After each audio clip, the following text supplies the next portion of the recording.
السلام علیکم ورحمۃ اللہ وبرکاتہ۔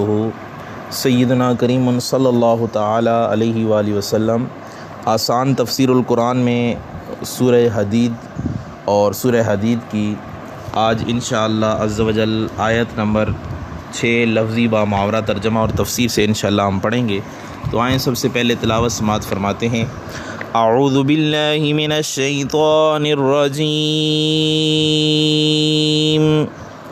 بسم اللہ الرحمن الرحیم۔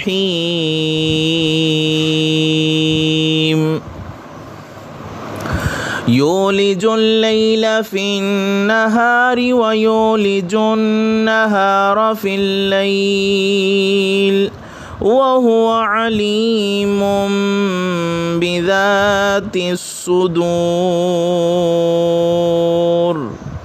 داخل فرماتا ہے رات کا کچھ حصہ دن میں اور داخل کرتا ہے دن کا کچھ حصہ رات میں، اور وہ خوب جانتا ہے جو سینوں میں پوشیدہ ہے۔ یولجو داخل فرماتا ہے اللیلہ رات کو، فی النہاری دن میں، و یولجو اور داخل کرتا ہے النہارا دن کو، فی اللیلی رات میں، وہوا اور وہ علیم خوب جانتا ہے، بذات الصدور جو سینوں میں پوشیدہ ہے۔ یہ لفظی اور با محاورہ ترجمہ ہم نے آپ کے سامنے بیان کیا۔ اب اسی آیت کا ترجمہ کنز العرفان سے بھی سماعت فرما رہے ہیں۔ اللہ فرماتا ہے رات کو دن میں داخل کرتا ہے اور دن کو رات میں داخل کرتا ہے، اور وہ دلوں کی بات جاننے والا ہے۔ اب یہاں اس آیہ مبارکہ کا خلاصہ یہ ہے کہ اللہ تعالیٰ کسی موسم میں رات کی مقدار کم کر کے اور دن کی مقدار بڑھا کر رات کے کچھ حصے کو دن میں داخل کرتا ہے، اور کسی موسم میں دن کی مقدار کم کر کے اور رات کی مقدار بڑھا کر دن کے کچھ حصے کو رات میں داخل کرتا ہے، اور وہ دل کے عقیدے اور قلبی اسرار سب کو جاننے والا ہے۔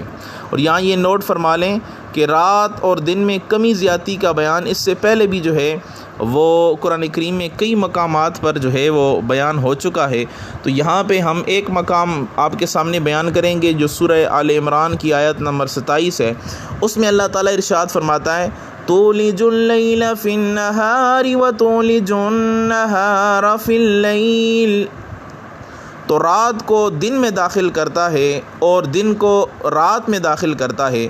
وَتُخْرِجُ الْحَيَّ مِنَ الْمَيِّتِ وَتُخْرِجُ الْمَيِّتَ مِنَ الْحَيِّ، اور تو زندہ کو مردہ سے نکالتا ہے اور مردہ کو زندہ سے نکالتا ہے۔